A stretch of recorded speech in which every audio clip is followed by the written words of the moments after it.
সে এরকম করছে তার আবেগ থেকে।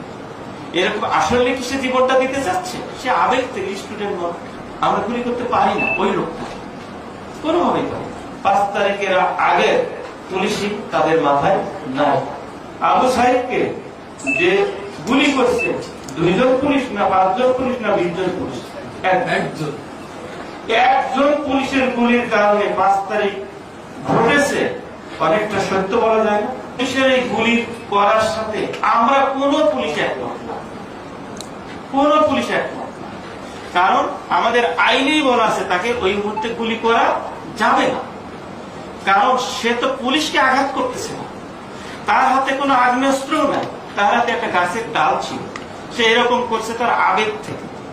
এরকম আসলে কি সে জীবনটা দিতে চাচ্ছে? সে আবেগ থেকে। স্টুডেন্ট বল, আবেগ থেকে। তাহলে আমি পুলিশ প্রশিক্ষিত, অসংখ্যবার প্রশিক্ষিত। আমি যতগুলো ট্রেনিং করছি তার মধ্যে এক জায়গায় করে একটা বই বের হয়। আমরা প্রশিক্ষিত পুলিশ, আমরা গুলি করতে পারি না ওই লোকটাকে, কোনোভাবেই পারি। কারণ কখন গুলি করতে পারি সেটা আমি আপনাকে বলি।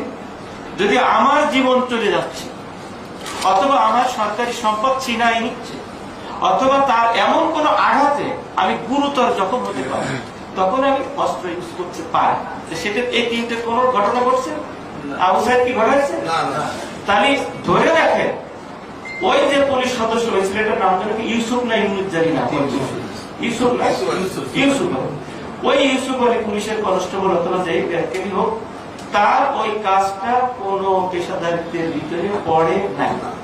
তাহলে আমরা কোন পুলিশ সদস্য তার ওই কাজের দায়িত্ব নিব না। কিন্তু ঘটনা কত কিছু ঘটে গেছে, ইতিহাসটাই ঘটতে গেছে, দেশের সরকার পরিবর্তন করেছে। এই জন্য আপনি যদি কোন একজন পুলিশ, আপনারা যদি কোন একজন পুলিশ সদস্য সম্পর্কে একটা নেগেটিভ রিপোর্ট করেন, তাহলে সেটা কিন্তু ওই ইউসুফের মতোই ঘটনাটি ঘটবে। আমি যে ব্রত নিয়ে এসেছি, এখানে যারা আছে তারা সব আমার পুলিশ, এবং আমি যে ব্রত নিয়েছি, যে দায়িত্ব পালন করবো, যে মিশন নিয়ে এসেছি, তারা সেইটাই বাস্তবায়ন করবে। তাদের মাথায় 5 তারিখের আগে পুলিশই তাদের মাথায় নাই। তাহলে ওই যে আইনগত ব্যবস্থা, কেউ যেন সে যিনি অস্ত্রের